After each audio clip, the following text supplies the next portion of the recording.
Mr. Douglas Bourgeois. He is Vice President and Chief Cloud Executive at VMware, spoken about earlier as an entity that allows us to leverage multiple operating activities on a single piece of hardware. Mr. Michael Kleko is the former CEO and current advisor to Brocade Communications Systems, Inc., and Mr. Chris Niehaus is the Director of Microsoft U.S. Office of Civic Innovations, meaning you're bringing us what's good and modern, something we were talking about wanting in the last panel. Again, you saw this earlier. Pursuant to the committee rules, would you please rise to take the oath and raise your right hands? Do you solemnly swear or affirm the testimony you're about to give will be the truth, the whole truth, and nothing but the truth? Let the record indicate that all witnesses answered in the affirmative.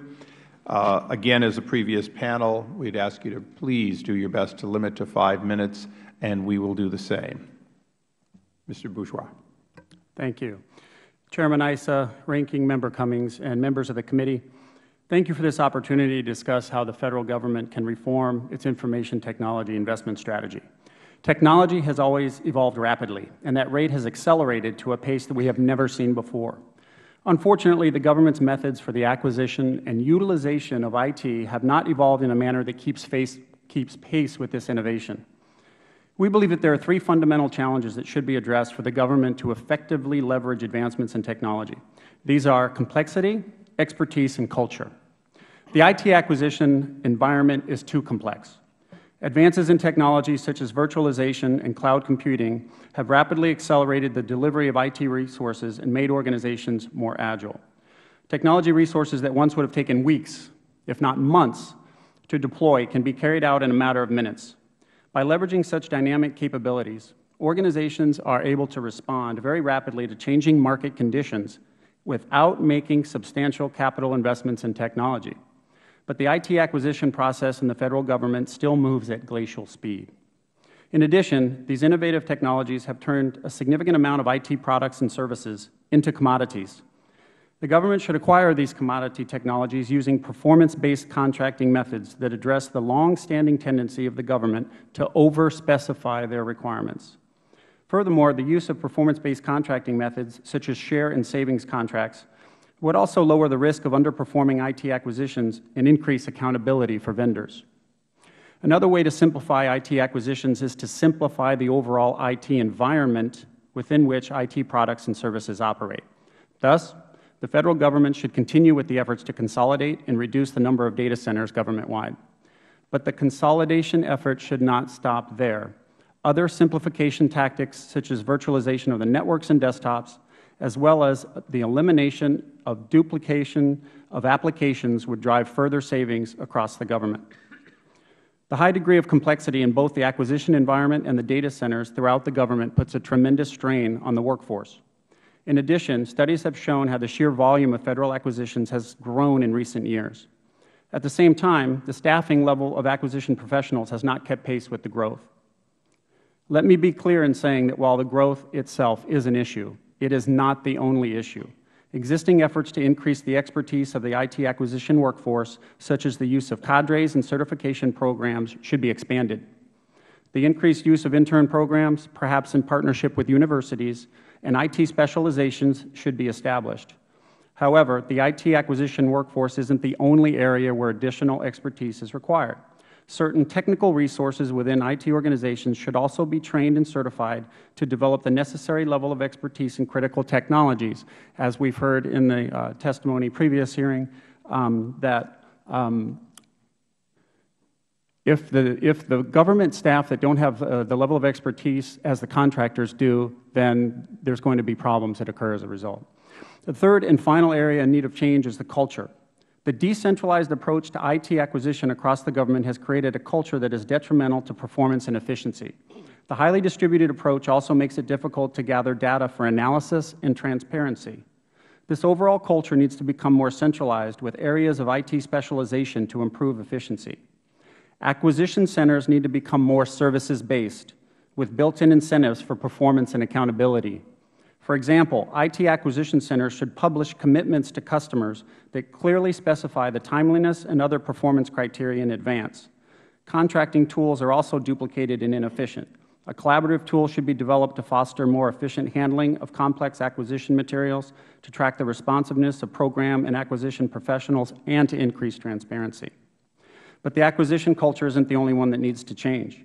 As the transition to cloud computing continues, IT organizations also need to transform to an IT-as-a-service model as well.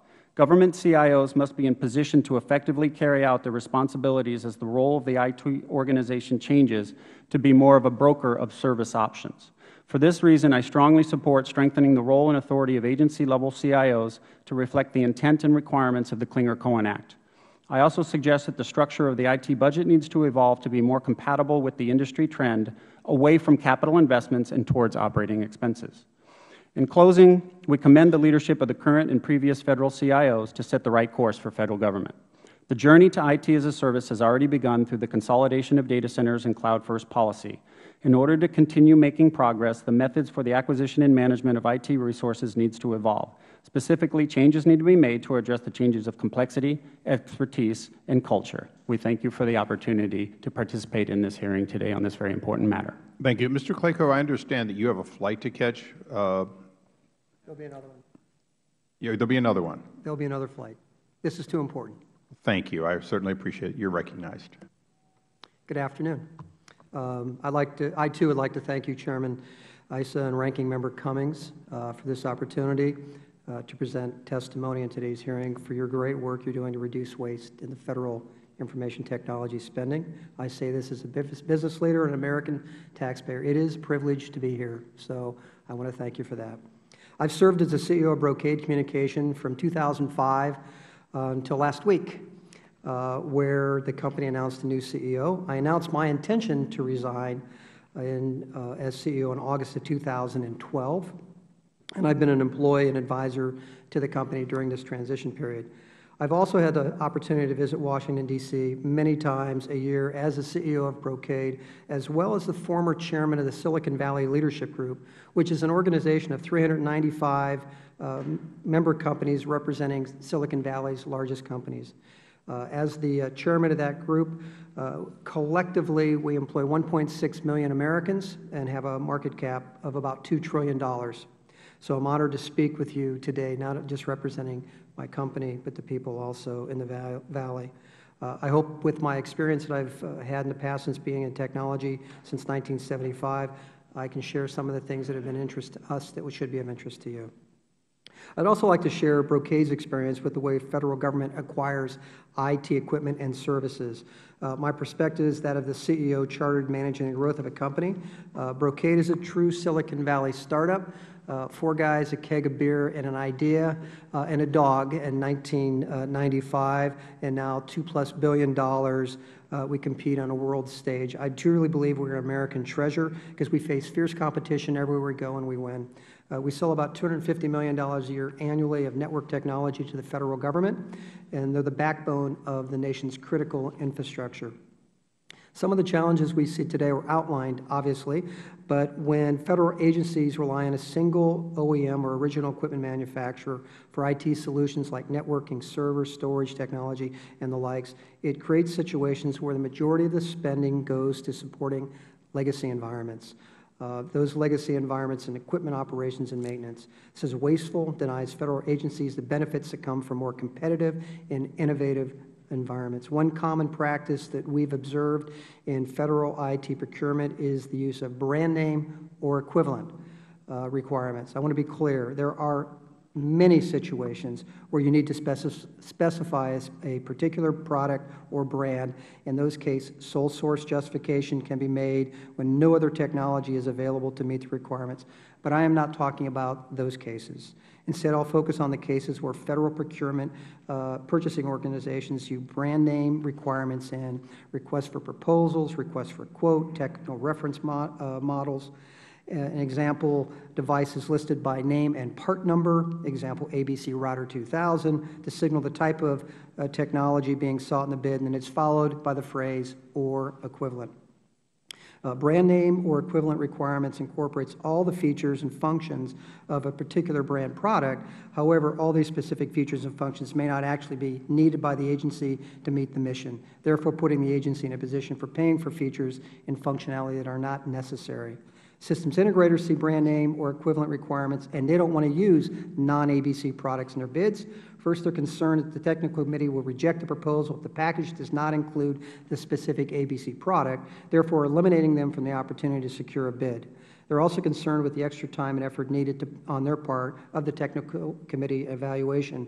And second, many federal contracts have specific delivery dates, and they fear that testing an alternative solution may cause a delay in the project, thus eliminating them as a possible provider of an alternative solution.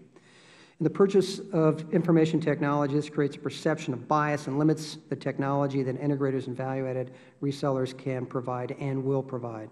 The combination of these proprietary features of the brand, the bias created, and the fear of losing dramatically limits the available alternatives and hampers the ability of government contracting officials to fairly evaluate solutions. Ultimately, depending on a single OEM for a majority of any IT solution increases the cost in two important ways: limiting competition, missing out on innovation. So there are options that can be considered, such as open industry standards. When acquiring IT equipment and services, federal agencies should seek out features, functions, and capabilities relying on open industry standards to maximize competition and innovation. We hope that you will continue to support that. I have many examples that I'd like to share in a question and answer session, but I'd like to thank you for this testimony today. Look forward to questions and continued discussion. Thank you. Mr. Niehaus. Chairman Issa, Ranking Member Cummings, and distinguished members of the committee, good afternoon. My name is Chris Niehaus, and I appreciate the opportunity to discuss the government's IT investment strategy. I am the Director of Microsoft's U.S. Office of Civic Innovation, and my team focuses on delivering innovative solutions to government customers. I hope Microsoft's extensive experience helping public and private sector customers around the world will help this committee. Microsoft supports the committee's goals of reducing the cost of legacy systems, decreasing duplication, utilizing cost-effective commercial technologies, and maximizing best value. Our experience has taught us 3 lessons that support these goals. Number 1, agencies can reduce IT costs by not only reforming how they buy IT, but also by more effectively assessing and managing existing assets. Number 2, successful IT solutions result when the private sector collaborates with government to provide commercial devices and services to meet agency missions. And number 3, the government gets the best value when it uses full and open competition and clear mission-focused requirements. As to the first lesson, to reduce IT costs, GAO reports confirm that better management of existing assets is just as important as reforming the acquisition process.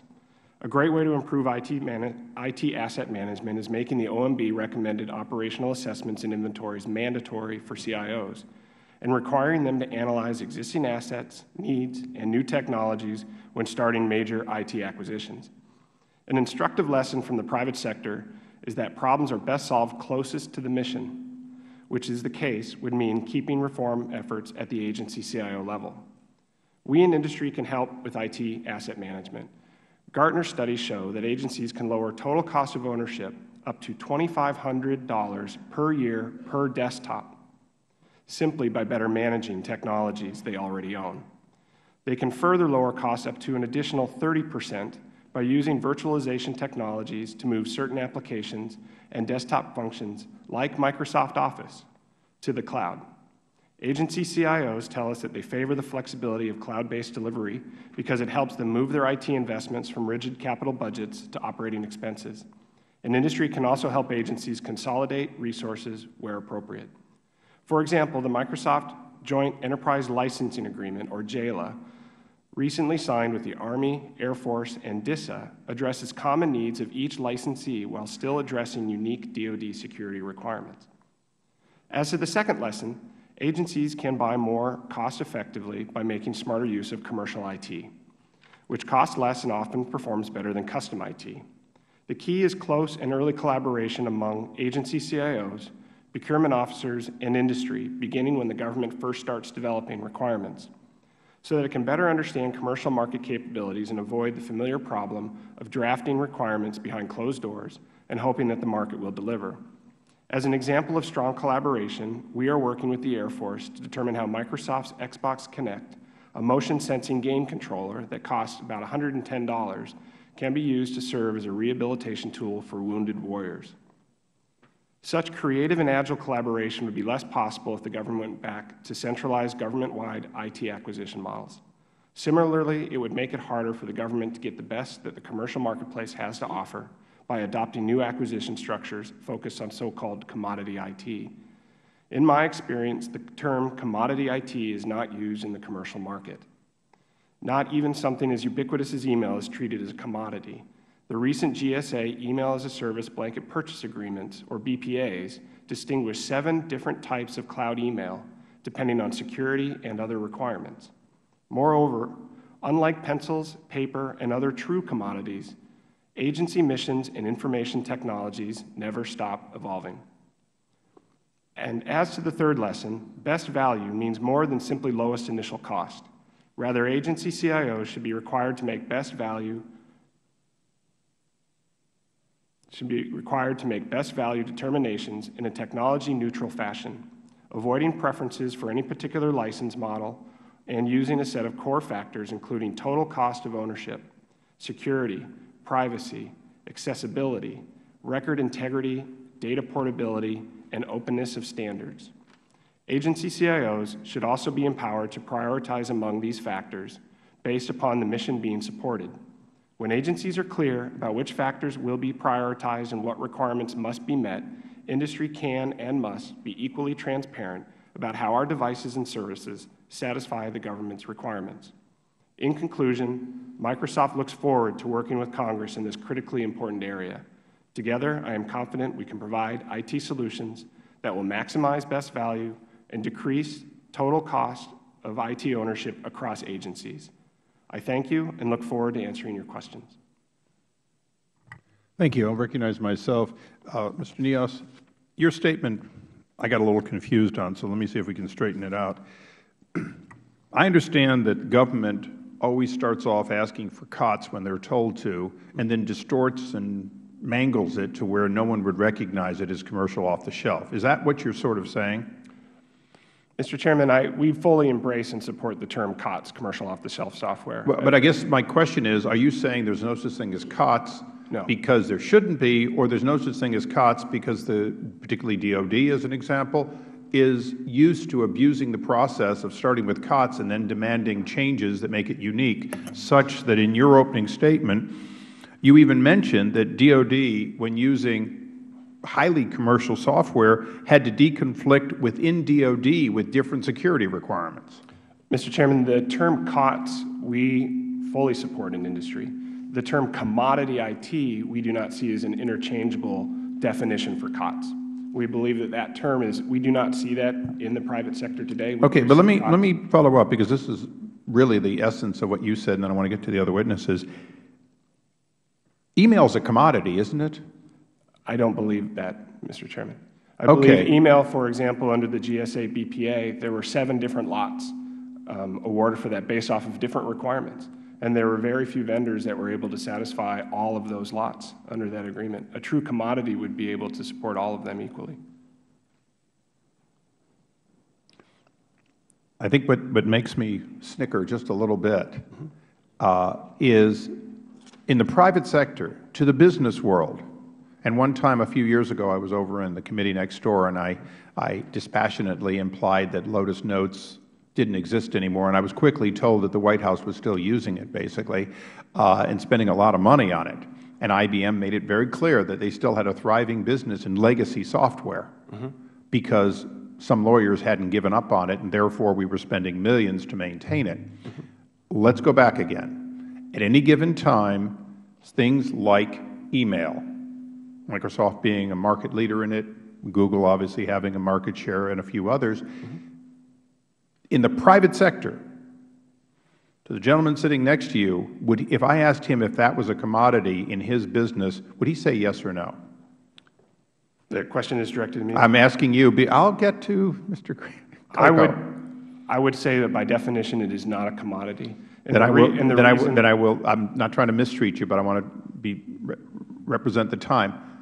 Mr. Clayco, I'm taking a big risk here. In the private sector, to CEOs at businesses, do you view it as a commodity that you buy what meets your needs, or that you feel you have to design your own email system around your company's culture? We buy what's available. Now, I'm going to chance that the VMware model is you don't make up your own email. Is that right? That is correct, and you, Mr. Chairman, demonstrated an understanding of our core technology and how it fits into the scheme of consolidation. But on the matter, I would say two quick things. One, call it what you want, but an x86 server with a certain amount of memory and a certain amount of CPU is exactly the same as another one that has the same capability and capacity. And so whether we call it commodity or not, there is a certain degree, and because technology is evolving rapidly, more and more every day, of capabilities that are essentially not important to the overall solution and can be automated in a very, carried out in a very rapid fashion. So, but and doesn't your company basically process that processing power and say, if I'm going to have a bigger machine, I'm going to have 12 different operating systems on it, or 4, because I want to leverage the maximum efficiency of both the CPU and the DASD? And that's the second point I was going to go to. So the first point is that the technology exists to be able to pool the resources together and share them among many different applications, which, as the previous panel described, that there is a tendency of legacy in the industry to keep things vertical and siloed, which drives up the cost structure.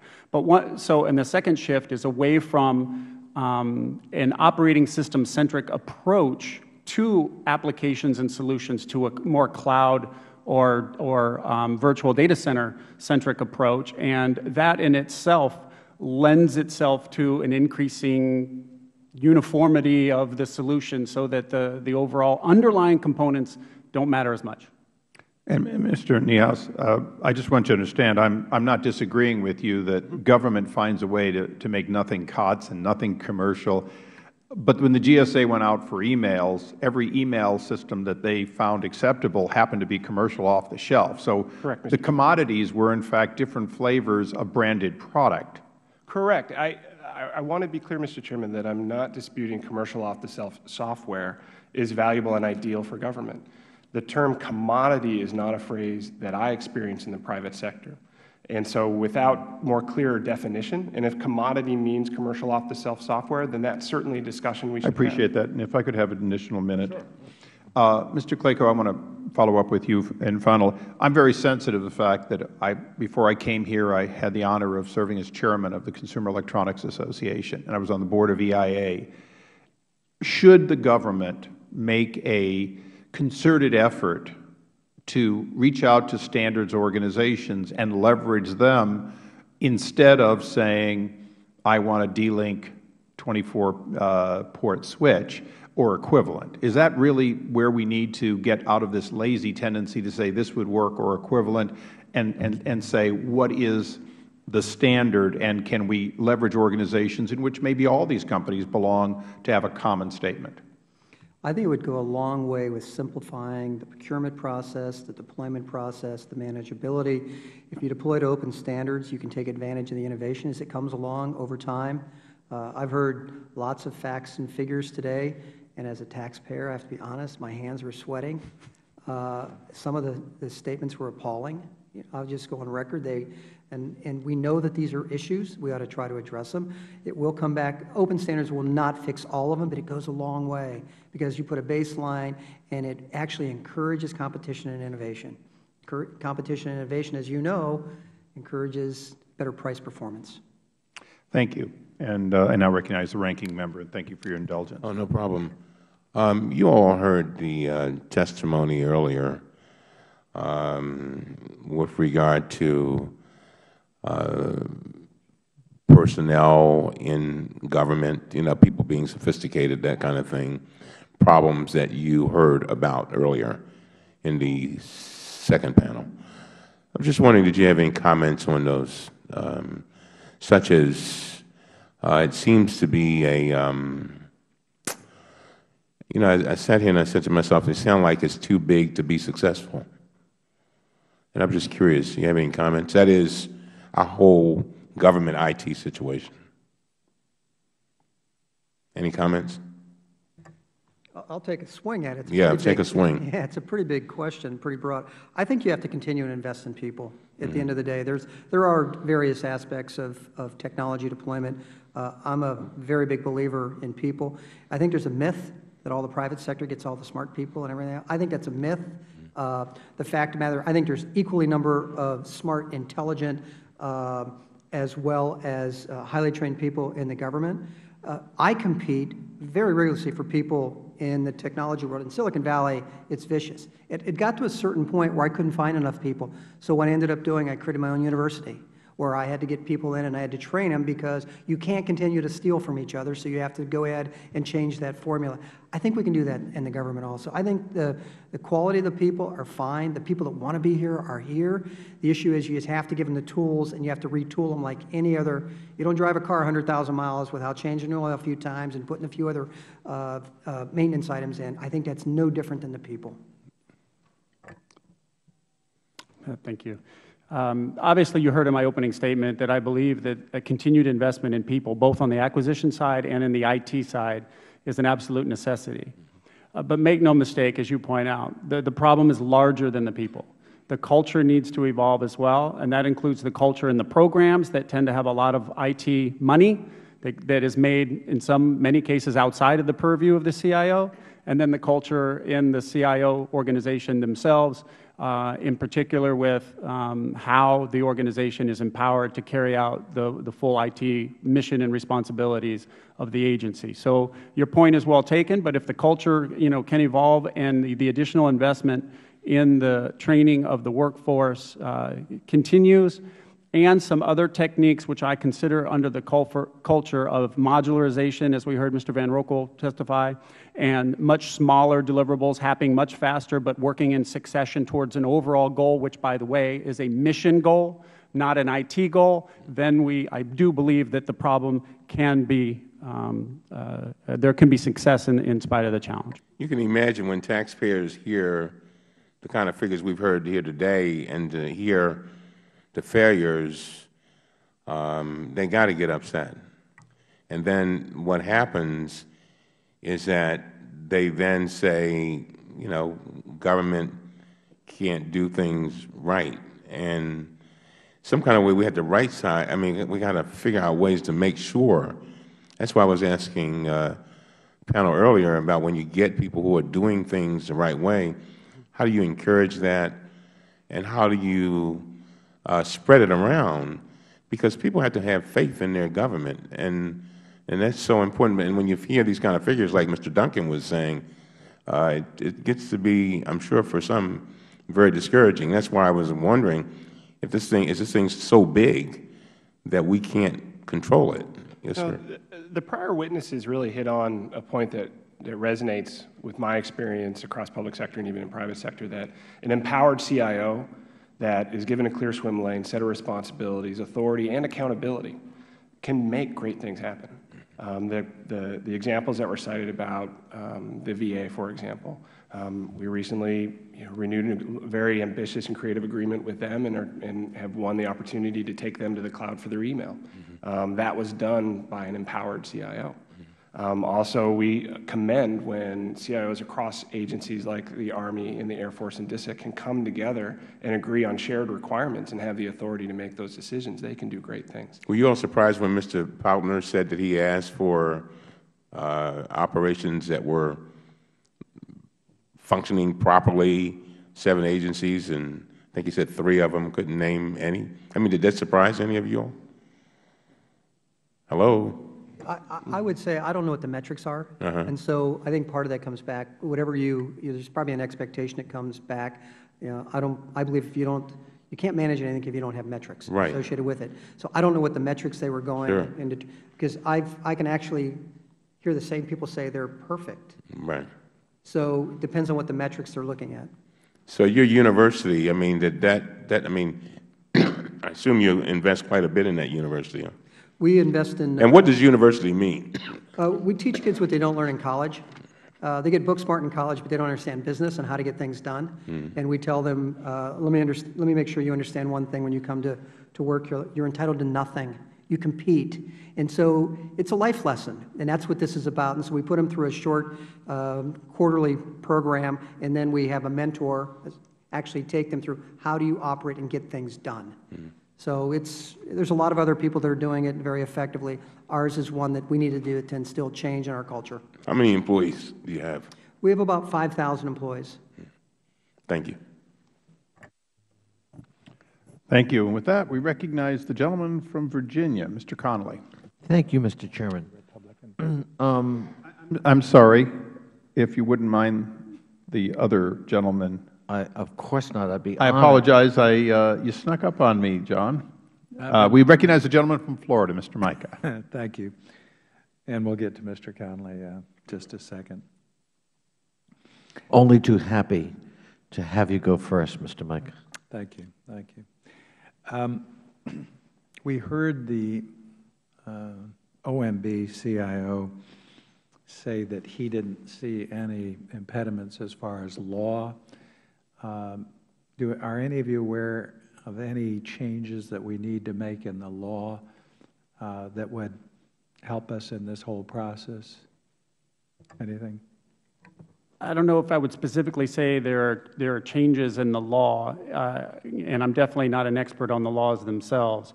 What I would say is that in how those existing laws have been operationalized is just a mess. Okay. So it can be simplified quite a bit. The other thing is he cited himself that he would give an agency the authority to move ahead, and they would take the paper and wave it around. But there's some problem in getting the authority transmitted to the agency. So there's some disconnect. He says he has the law and the authority to do that, but it's not happening.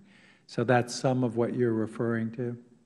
I'm not sure I'm familiar with the First of all, specifics thank what you he all. I referred come to. from the private sector. I've been on this committee a long time and others. And for the private sector to come forward and testify like you're doing, I appreciate it very much. Sometimes they're very reticent for retribution or anything you say, may be held against you and all of that. But this is important, and our purpose isn't to bash them. It's try to see how we move this forward. Let me give my best example from my experience when I was an executive CIO at the U.S. Patent and Trademark Office. So in terms of empowerment, yes, and I mentioned specifically in my opening statement that I had the full authority that the Clear-Cohen Act defines. And that was in some ways given to me by the undersecretary at the agency, but also in terms of how we carried out our planning for IT investments. It was part of the budget process for the agency. There were 5 executives that ran the agency: the Commissioner for Patents, the Commissioner for Trademarks, the CFO, the Deputy Undersecretary, and myself, the CIO. And everything started with what the agency wanted to accomplish: reducing pendency, improving quality of patents, transparency, and dissemination of information, and so on. Every dollar of IT investments was tied to one of those objectives, whether it was a maintenance of an existing legacy application or it was a brand new thing like that new system that we implemented, new 10 years ago, to take the patent office completely electronic. It was all tied to a mission objective, and that, by virtue of that planning and how we executed it, we carried out the Clear-Cohen responsibilities in concert with each other for the good of the mission. I don't see that happening in many other agencies today. Okay. Well, I talked about, having the law in place and then the policy to execute that and someone executing it, and then the personnel. And I think you also mentioned the staffing level, and we've talked a bit about that. I was concerned that they may not be able to attract the best personnel or retain them. And sometimes you can get them and you teach them, and the next thing you know, they're out the door and they're earning big bucks somewhere else. I'm not sure exactly how we legislate that, but I think we can look at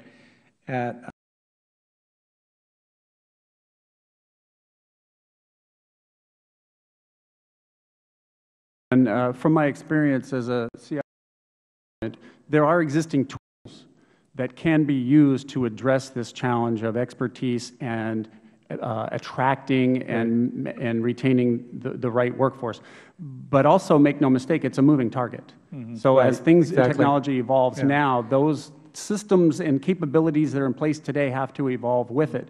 And there are things that I utilize as a CIO that are not very well known, like the SL designation to hire high-end technical experts on par with private sector expertise, and then challenge them with metrics and reward them through performance capabilities when they deliver the results. This can happen today, but it does require the buy-in of the head of the agency.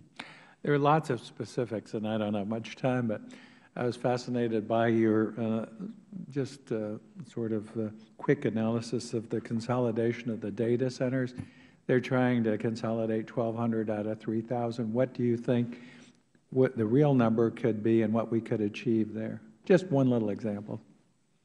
The consolidation effort to date has been a critical first step, but there's really just the tip of the iceberg in what it's been able to accomplish. The reason is, as Mr. Van Roekel described, the legacy is applications that have infrastructure dedicated to them. The first step has somewhat consolidated them, but we still, for example, if you include back office applications, the GAO estimates more than 2,200 investments at $9.1 billion in back office applications.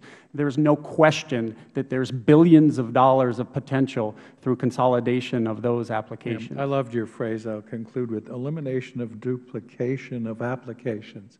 Has a certain ring to it. Thank you. I yield back. I thank the gentleman. And we now go to probably the most dedicated consolidator of these stations, the author of the legislation, Mr. Connolly. Thank you, Mr. Chairman, and welcome to our panel.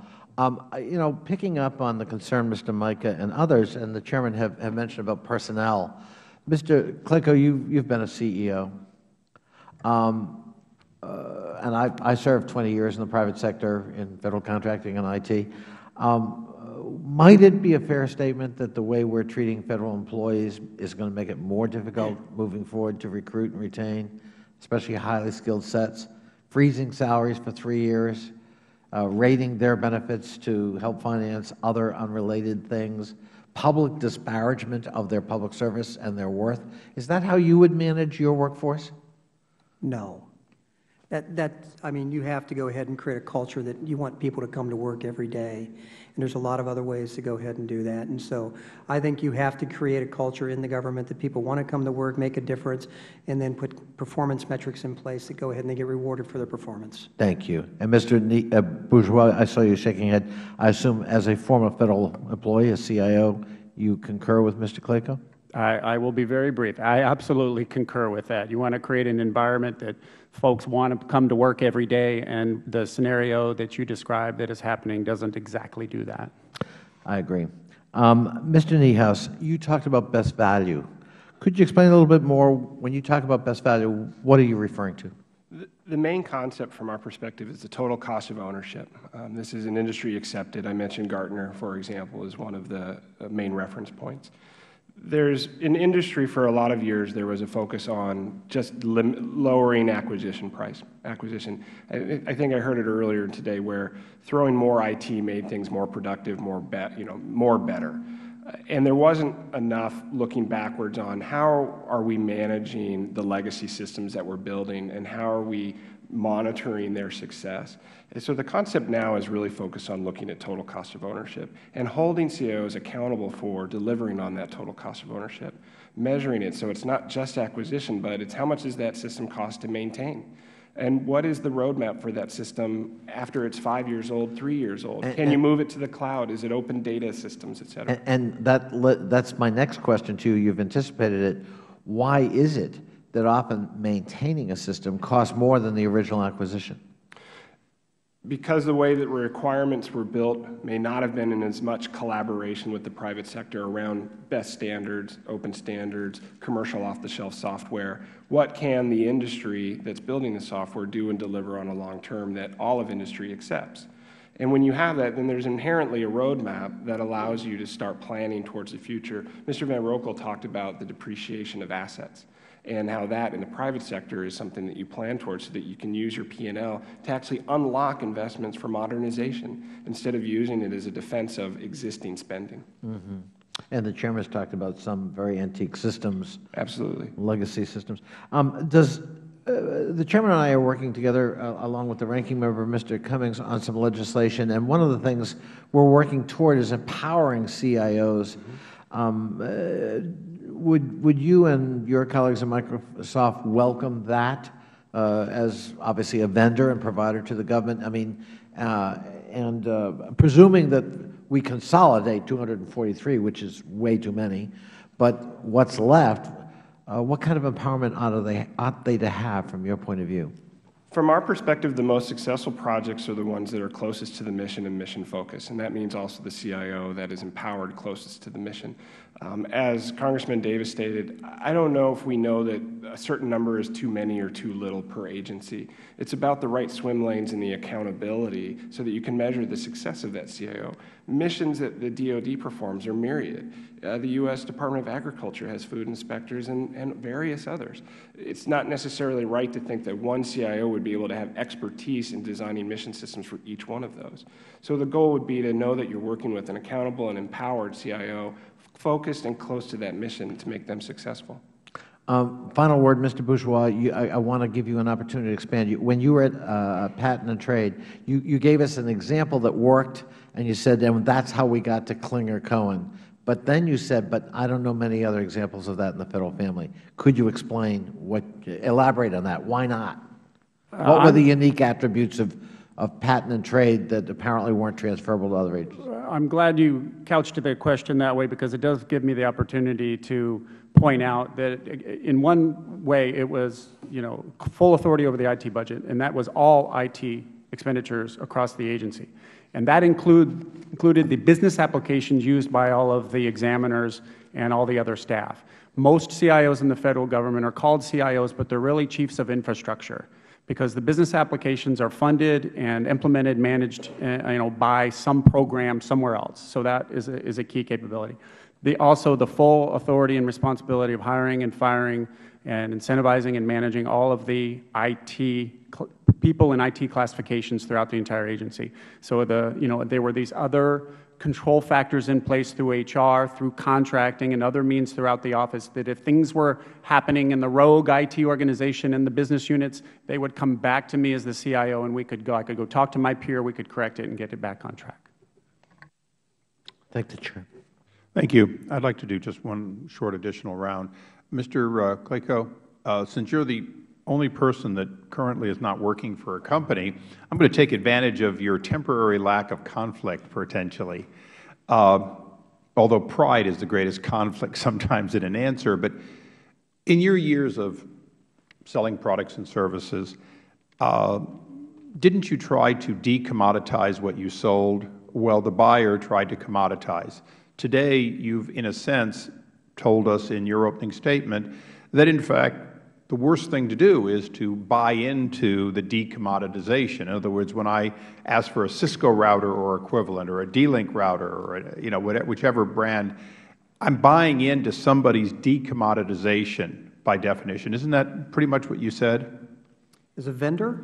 Well, as a vendor, you want to decommoditize. You want to have your brand matter and have it spec'd by name if possible. As a buyer, I want everything to be pounds of wheat.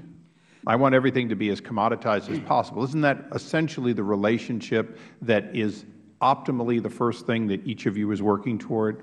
I mean, if you start at the opposite ends and work towards the middle, I think that's probably true. I looked at, in many of the reviews I've done in the past, why someone was chosen over another. You do loss reviews all the time. You've done it in private sector and so forth. One of the things I find is in an IT environment, in any environment, the most feared word is delete. Somebody deletes anything. No one deletes data. They keep it forever. So you just get more and more and more and more and more, and it becomes unmanageable and more difficult. There's That's why we need VM's, image backup, is because it's gotten to be so much data we're backing up. We don't have time to back it up as data. Yeah, but there's still that. And then the other thing, what I found is there's a lot of fear, and there's fear of making a change, because right now, to your point, sir, where you said, we're laying off people, there are no raises and so forth.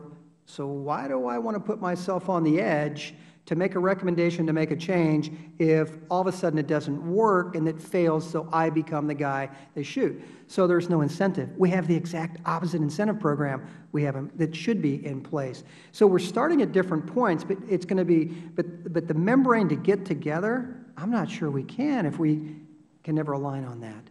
It's very, very difficult. We got to eliminate the fear. Okay, I'm going to do two last questions. Mr. Niehaus, I gave you a little grief on this subject deliberately. Microsoft and a number of other well-known brand names in software deliver more than a commodity, because they deliver the history, the predictability, look, 1.0, everything fails. And 2.0 exists for the purpose of fixing everything that was wrong with 1.0 and 1.1 and 1.2. We get it, that you can't deal with people on a purely commodity basis. But from a government procurement standpoint, shouldn't our procurement reform be similar to Mr. Clayco's statement, which is quit speccing by definition what we need almost by brand name, and spec it to the greatest extent by the minimum needs required, and then companies can come in and sell their ups and adds, their additional features, which often make the difference between two otherwise identical commodities. The way that, Mr. Chairman, the way that we would look at it, or the way that we see it, is commercial off-the-shelf software is a great term and a great phrase, and it means a lot, and it's very accepted. The challenge is that where we're going today, or now and in the future, is cloud-based email systems, and we have agencies lining up to do that. That's not as simple as just taking the version of Exchange server that's running that you already own and just putting it in the cloud and running it. It's actually new innovations. It's new capabilities. It's the ability to provide that warfighter a disconnected scenario downrange, or a task worker in the field, or a food inspector disconnected, as well as an IRS worker fully connected. Sure, those are certainly ups and adds. And oh, by the way, when you went from an Exchange-based to the cloud, I lost a few things too. I made that transition. The fact is that you sometimes find things are slightly different because you've been using, if you will, undocumented features, and that's common, that we find ways to make things work that were not in the plan. Mailboxes that are blank for some reason that people look at in a different environment. And I appreciate that, and hopefully that's what we're going to continue looking at, how to get right in this Act. Mr. Bourgeois, obviously I know a little bit about your product, probably enough to be dangerous, but earlier I think there was something that didn't get said properly, which is, isn't it true that one consistency within our movement, the government's movement to the cloud, is underutilization? We can do what Mr. Connolly so much wants us to do, which is consolidate. But if we consolidate rather than to 100 servers doing 1,000 tasks, and instead what we have is 1,000 servers each doing one task, we haven't really saved anything other than we've made the electric bill appear in one place. Isn't that, to a great extent, the other part of consolidation that we have to find a way to do? Mr. Chairman, that is very well said. I think that the consolidation effort includes multi-layers of the technology stack, and the majority of the efforts thus far have been focused on the core infrastructure layer, and there's still, maybe the low-hanging fruit's been picked and we have to reach up a little farther. There's still fruit to be picked there. But without a doubt, there's an opportunity to actually rationalize the portfolio of IT investments, to take the 10 things that are doing the same thing and actually meld them into one and consolidate it at the same time. Thank you. Any additional rounds? Mr. Cummings? I yield to Mr. Connolly. Thank you. Thank you, Mr. Cummings. I actually just wanted to piggyback on your point, Mr. Chairman. I think we have to find a sort of a happy medium. Take the Chairman's point about emails. All right, maybe emails shouldn't be treated as a commodity, but you heard Mr. Van Rokel when he testified in my district in a field forum. He pointed out in an agency, he says 20, but I'm pretty sure he said 36. But it was a lot of email systems. And you know how that happened. It didn't happen because there are 20 or 36 unique sets of demands on an email system. It grew up because my division got an email system and yours got one later, and I don't want to. And so as a result, we have all this stovepipe duplication. They can't talk to each other, and we're spending a fortune trying to fix it.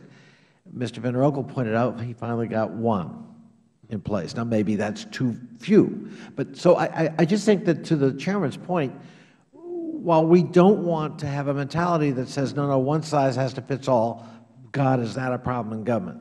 On the other hand, we can't treat everything as unique or we'll never save a dime and we'll never get efficient.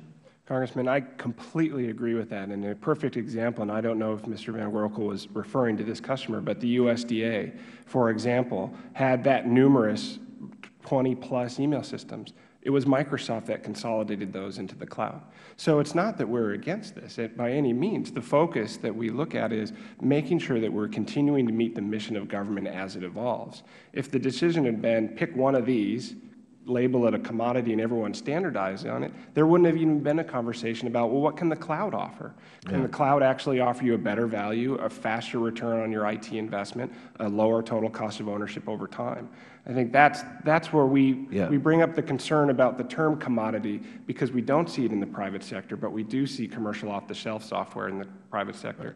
And we do completely agree on the focus of what are the standards of service and the standards of mission requirement that we can all agree are the core fundamentals. And let's build around that and deliver solutions around that. And then fight to innovate among competitors. And I do not spend a lot of time on this dais defending the Chairman.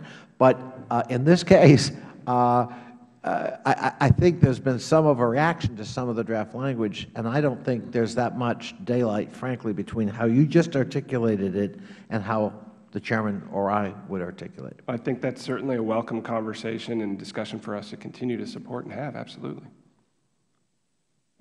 And as we close, I will tell us a very short story. I remember all too well being in the military, where we were driving military vehicles with military tires designed for combat.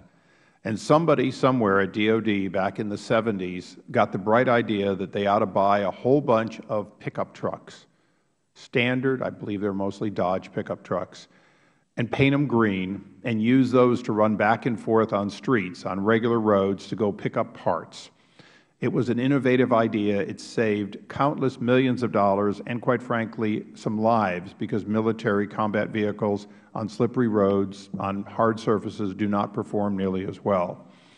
Our goal with IT reform, purchasing reform, is in fact to recognize that Americans all buy automobiles which are commercial off the shelf. We are not claiming that a Cadillac, or I'll use the now defunct Yugo, are in fact equal. But we do know that all of them are part of a commodity for transportation. We want to find a way to make sure that specific pieces of transportation are purchased that optimize the Federal need, and that in every case possible, we not ask somebody to set up a brand new auto company to produce a form of transportation. And with that, I thank all of you for kicking off this process, being our first hearing, and we stand adjourned. Thank you.